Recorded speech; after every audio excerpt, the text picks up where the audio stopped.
Yo, what's up guys, it's Talon. So today we're going to be talking about Orianna. We got rank 1 Orianna, so we're currently rank 1 on Echo and Orianna. I think at the time of this recording we're not quite anymore, but you can see here we were rank 1 Echo Orianna at the same time. And so I'm just going to go into an Orianna game, talk to you guys about her strengths and weaknesses, how to play her, all those types of things.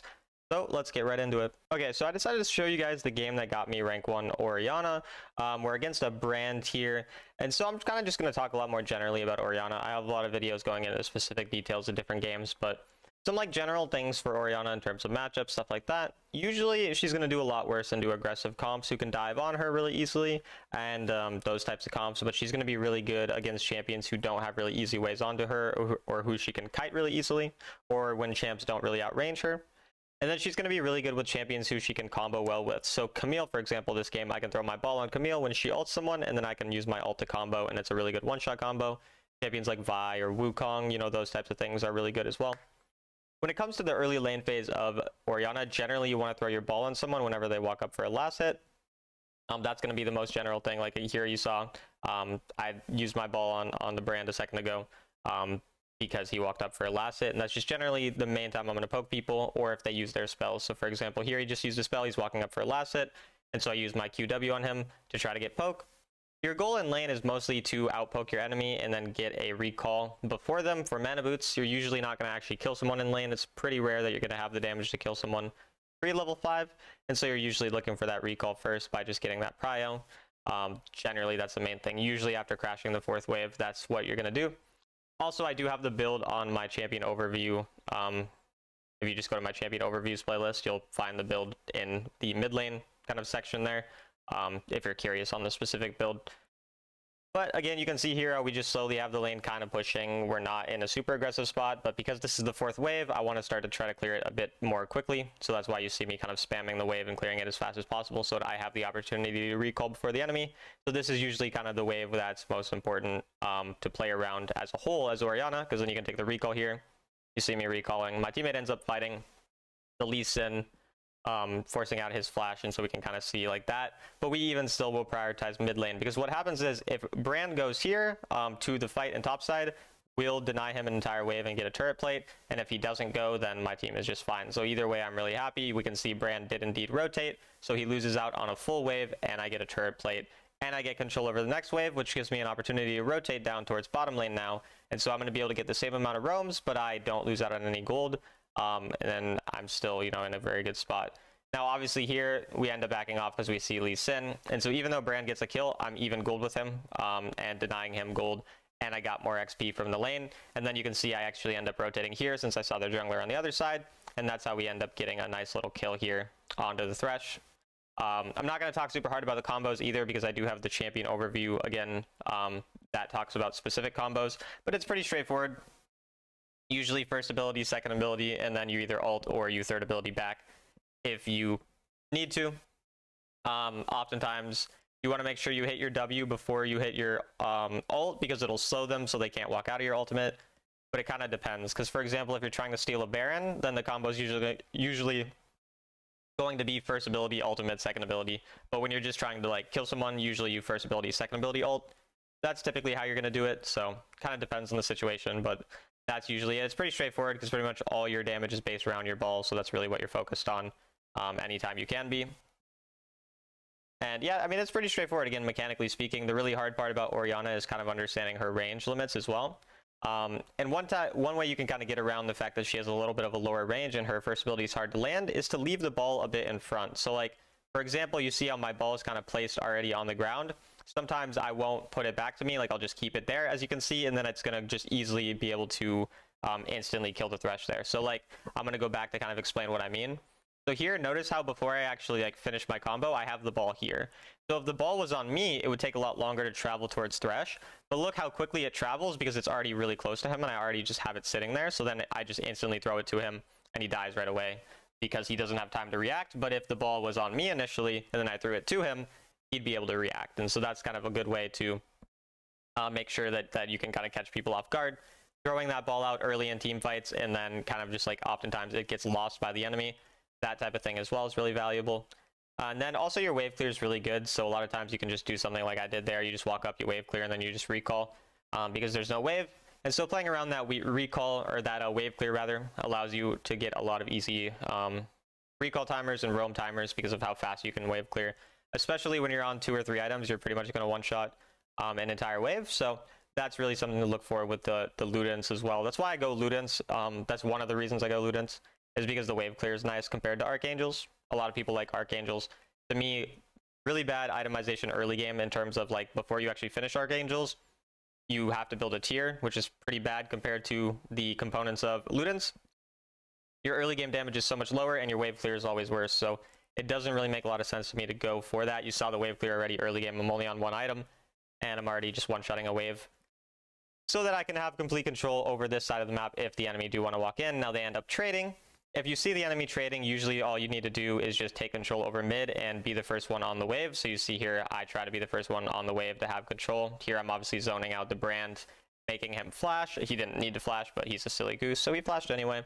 And because of that, we just have complete control. Brand has no flash, and we're going to easily get first turret here. And again, the nice thing too about how you saw me not roam earlier and instead prioritize the turret plates is that it made it one-shottable to the Herald, which gave us first turret, which allows us to be even stronger and snowball even harder. So that's, again, a very common thing that I'll have happen, where it's like I'll get the turret low enough for it to be one-shottable, and like, okay, sure, maybe the enemy mid will be even gold with me because he got a kill on a roam, but that kill is giving less XP, it's more risky, and it doesn't get the turret lower for a first turret. So for all those reasons, it makes a lot of sense to usually prioritize farm. Orianna is very much a farm-centric champion, so you're going to be very focused on farm when you're playing her for the most part. You're not going to be super worried about rotating all the time. But again, when you see a roam angle, obviously you can take it. I'm not saying to never roam. It's just not going to be as common as, you know, like maybe an assassin, for example, or like an Echo. Echo's obviously going to roam a lot more here. And then here we see the turret at 3 HP, so obviously we kill it. And then unfortunately I get hooked here, and I don't cleanse very fast because I didn't really realize I was hooked right away. And so we have to try to flash and juke here, but the Jhin, I believe, flashes over. Oh, he had the lantern. That's what it was. I was trying to remember how he killed me there. It was the lantern. That's what I didn't notice when he'd killed me initially. So he ends up getting lanterned, and I do die there. But I'm 7,000 gold, and their Brand is 4,800. So we have a 2,200 gold lead on that champion, and he's 1-1-0. I'm 2-1-2. It's not like I have a million kills, but every game I'm playing Orianna, I have the first strike, I have the sweet tooth, I have seed jar. I'm creating a bunch of gold for myself. And I'm always hitting those power spikes. So even if I'm not necessarily able to have an insane score line or pop off early game, I'm always going to have a lot of gold. And that lot of gold always means that there's a chance I steal an objective. There's a chance I can still one-shot the enemy carry. I'm always going to be relevant in the game. And that's really what you need to make sure that you're paying attention to on Orianna more than anything else. And again, here, just getting on the wave right away, just trying to prioritize that farm in any way I can. Unfortunately, I didn't expect Thresh to have the Magnetron. Wasn't paying attention to his items like I should have been. And so we get caught again. And you can see how kind of the weakness of Orianna is once you get caught out. And so if you do get caught by surprise by something like the Thresh engage, or if they have, you know, really hard matchups like Yasuo, for example, or anything super aggressive, you're going to kind of struggle, which is why positioning is really important, and keeping track of those things is important, because if you lose track of anything, you might get caught. Luckily, my jungle is kind of smurfing, so we don't really get punished for our mistake there. But definitely was not a great play by me. So just keep that in mind. If you're a player who feels like they don't position very well or you get caught a lot, Orianna is probably a bit harder than like other mages, like Syndra, I would say, for example, is a little easier. Just because you have a little higher range and that knockback's a bit more effective at protecting you. So Orianna can be a bit higher risk, but really high reward if you do position well and you get that like insane burst damage to kind of carry fights. But yeah, overextending can definitely be an issue, or like getting caught out, that type of thing. But you see that damage from my QW. I got the Lee Sin to half health just instantly. So like, that's obviously the nice part about it, is how much poke you have, how much burst damage you have. And again, the wave clear here, just look at me one-shotting a wave, just pretty much instantly the wave is dead, which allows me to really quickly go and catch like a top lane wave, for example. I think my Quirky ends up catching it, so I end up just staying in mid lane. But if my Quirky wasn't paying attention and didn't catch that, then I'd be able to get even more gold. And so that's a very common thing as well. Like, I had a game where I had 4 teammates all on bot lane for like a minute for some reason. And what ended up happening was I got my mid wave, then I went top wave because I pushed mid wave right away. And then after I pushed top wave, I went mid and the mid wave came. And then I pushed mid wave and the top wave came. And I got literally out of, you know, there was 6 total waves, right? 2 spawned in mid, 2 spawned top, 2 spawned bot. I got 4 of those 6 waves and just like accelerated my gold so much. And that type of thing is a very common thing with Orianna, is just using that wave clear to have the ability to roam, to farm really quickly. And then once these objectives come up, if you need to spend your gold, you can, but in this case, I'm still already 2 items, so it's not the end of the world to stay up here. I can take a recall because now my teammate's killed and they have control, and then we can just get set up for the objective pretty nicely here. Now, in this situation, there's a reason that I end up going bot lane here, and the reason is I see 3 people bot lane, so I know they're trying to make a play for this turret. So if you guys watch my, you know, a lot of my guides, you know that I say go opposite side of the key objective in order to create additional gold, and so I go here to try to prevent that. Now, my mistake here is that I walk the wrong way. I could have just stayed under the turret, but instead I put myself in a pretty bad position because I wasn't thinking about their jungler coming.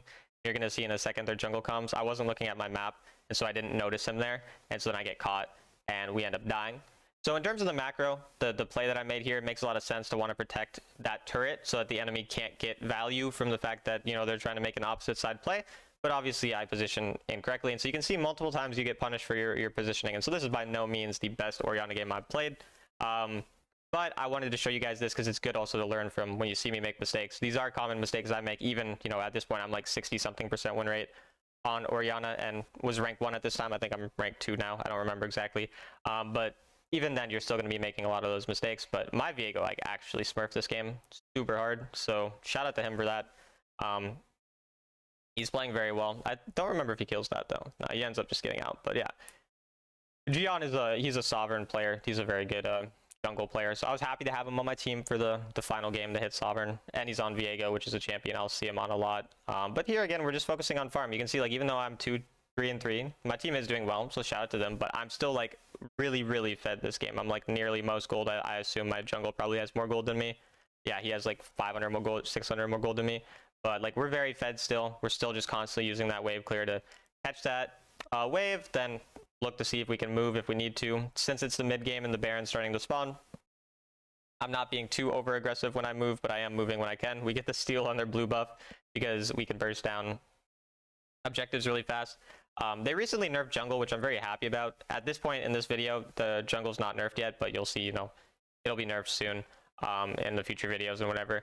But I'm very happy about the jungle nerfs, but I do think they could have buffed Smite. Like, I think they could have made Smite do 1,000, and then just kept all the other jungle nerfs. I think that would have been good, because right now, like, Orianna, for example, can outsmite junglers very easily. I don't remember if I get a jungle steal in this game. I might. But yeah, here we see my team kind of overextending and sort of just being a bit too aggressive. So here, when these types of situations happen, when Baron's up, a couple of your teammates overextend, you really just have to try to zone the enemy off of the objective through your poke. Unfortunately, I missed my ult because I suck. I was trying to get him. I was trying to wait for my second ability to come up the second time and then catch him with the ult. But we ended up not being able to land the ult. But we still get good poke on them here so that they can't really go on the objective. And again, we're just constantly zoning them. They can't really walk forward. Viego gets a double kill and then eventually dies. But once again, we stalled long enough for our teammates to respawn. Now we're in a fine spot. We can continue to wave clear. You can see how my turret's still not died just because my wave clear is so good that mid turret's pretty much never going to die for the most part because of the wave clear. Or at least it's really hard for it to die unless we all obviously get killed or something. And so now we have control over the objective again, even though we had some teammates die earlier on. So you can just constantly have this control over the mid / like river, just because of your wave clear and because of your ability to just one-shot someone. Like you saw me get that Brand to 1 HP already as well when he walked up and tried to poke me. And so that's just kind of what we're constantly doing, just using that pressure to get poke until we finally find an opportunity where a teammate lands a good engage and we can follow up and burst someone down. Basically that type of thing is kind of mainly what we're looking for. So again, you just see every mid wave, it comes, I'm instantly killing it, and then now I'm hovering wherever the key objective is or wherever I want to make a play. Making sure that we can do that, obviously, and just continuing to poke the enemy off. And this is a lot of times what you're finding yourself doing in mid-game, because like before 12 minutes, you're really focusing on the farm, but then once 12 minutes hits, you're focusing a lot more on gold, or on the objectives rather than gold. Here I tried landing my ult onto the Viego, and so you saw me miss multiple ults here, so clearly not a very good rank 1 Orianna. But here we were trying to get the combo with the third ability onto Viego, but he ends up walking away last second, so we didn't get it. Which is why the coordination is sometimes hard with certain champions such as Viego compared to something like Camille or Vi that's more straightforward. So sometimes you'll see those plays make, but I still recommend trying to go for those ultimates combo play kind of plays when you can, especially if you see someone with a really easy engage spell, because that can land you like a lot better spells than just doing it all yourself. Here, Lee Sin tries to go on me, but he doesn't have the damage to kill me ever, and we end up having the Melio auto attack range, so we can get the kill. And then at this point, it's pretty straightforward. We're just hovering here, making sure to poke the enemy off of the Baron, trying to control this. We end up getting the kill onto Jhin as well, and you can just see that poke. Like, you see how much damage I'm doing, even though I made a lot of mistakes this game, and I didn't farm the most effectively. We still end up getting the triple kill. Teammate gets the kill, and we end the game pretty straightforward here, and I believe we get the MVP there. So even, like, again, a lot of mistakes, teammate did really well, and we still end up getting MVP through a bunch of damage, through kind of just simple plays, just controlling the objective, and then having one key team fight because of how fed we are. And that's why I wanted to show you guys this Orianna game as well. One, because it got me rank 1, obviously, but 2, because it kind of showcases what to do on Orianna when the game doesn't go perfect. I could show you a game where I go 48-0. We've showed you a game. I've never gone 48-0. I lied about that. I'm sorry. But I've showed you guys games where we pop off really hard, but sometimes these types of games happen too, where you do have to rely on your teammates to an extent, like my jungler getting a lot of kills. But if you play smart, you do these types of things, you're still a lot of times going to find yourself winning games. And so yeah, I hope you guys enjoyed this video, and I'll see you in the next one.